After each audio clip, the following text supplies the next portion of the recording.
Hi everyone, I'm going to be investigating value as it relates to an art object.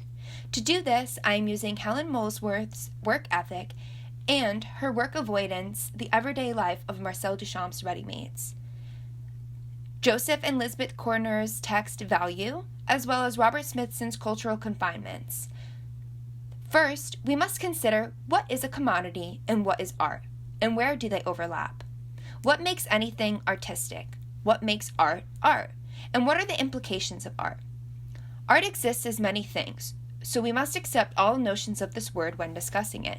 Contemporary art questions and explores subject matter through knowledge, language, ideology, and medium bound to artistic expression.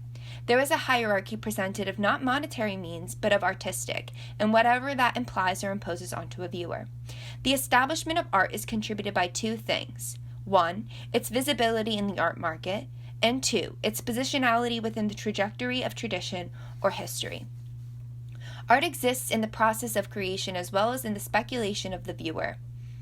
The intention and interpretation are important to any artwork, but are not the primary factors contributing to its success. Art forms a stance, possesses agency or value depending on its questions, agreements, or criticism of the art world. It has to either continue to operate within the confines or oppose traditional values and virtues. After that, it needs recognition by the market and to be labeled as a commodity. This is what makes art art. You can paint, draw, and build stuff all you want. That is why Joseph Beuys was right when he said everyone is an artist, but not everyone is a successful one. This success comes with an ability to both question and articulate a stance within art history, to acknowledge past successors and possibly question their beliefs. But it also comes with the individual ability to have a presence in the art market, be exhibiting in galleries, museums, and other institutions as a way to justify your power as an artist. This is what gives you value. Therefore, to take a stand against the art market as a whole is denying a history that has been established by our heroes and predecessors. Marcel Duchamp is a great example of someone who made art as a means to make fun of art, only to become one of the most influential artists on the market for centuries. Prices for replicas and editions of his work have remained in the market for millions of dollars, even set a world record at one point at a public auction. This inadvertently proves how art is defined by the market. It prohibits play in its role in society.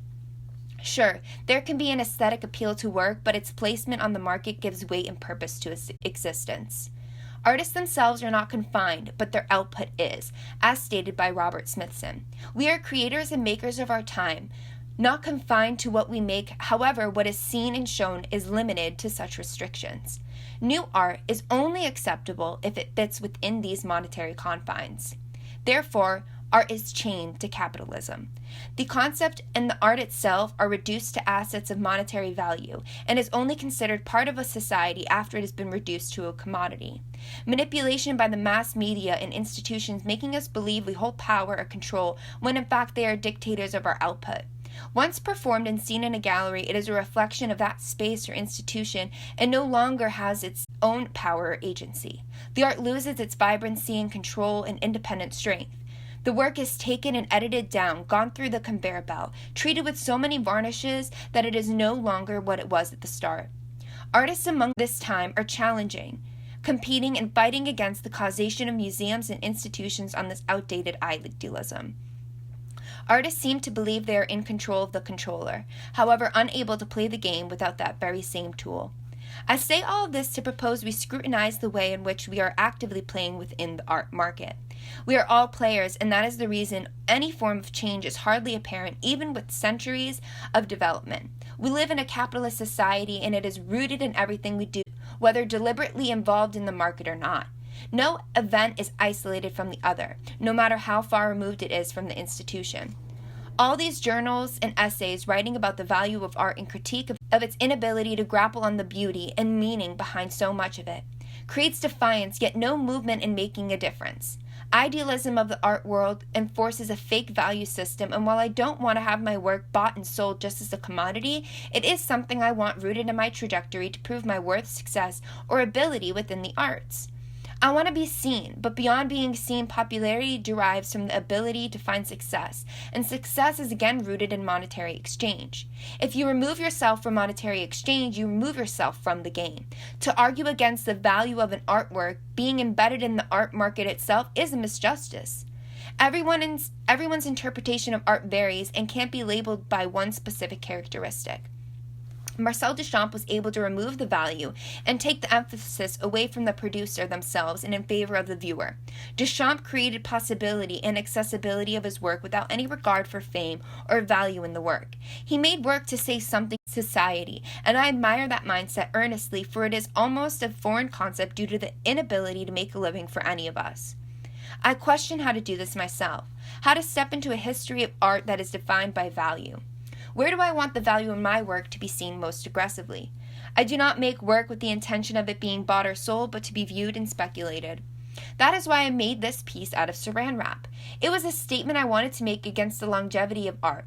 I did not make a lot of my work through the lens of conservation, and with this piece I wanted to embrace the fragility of time as it relates to art.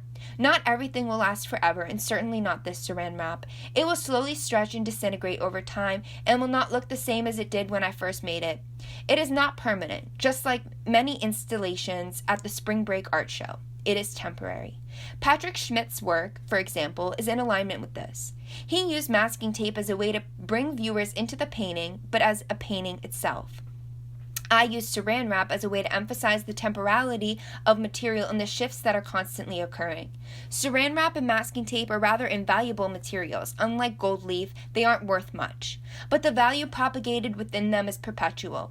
I used found materials that are mundane and useless, like saran wrap, as a way to question value. Unconcerned with its longevity, however, the labor, time, and manipulation of the material that went into making both of these examples of work are invaluable. Although I agree with a portion of the creative and artistic process being defined by labor, my personal theory of art relies heavily on the existence of conceptual art, which removes the maker and values the idea per soloist. The process is completed by a viewer once they view the work, define it in their own conscience, and make meaning of it. Artists are makers that can be characterized by the labor of creation and generations of ideas. The Spring Break Art Show is a great example of artists and curators taking back their power and intending to place themselves in line with the same artists who are involved in institutions, collections, and commercialized galleries. It is up to the spectator to declare or align social value with the work as it relates to art history. The way the art is contextualized in space, its positionality gives value. Its placement in the art market definitely gives its validity.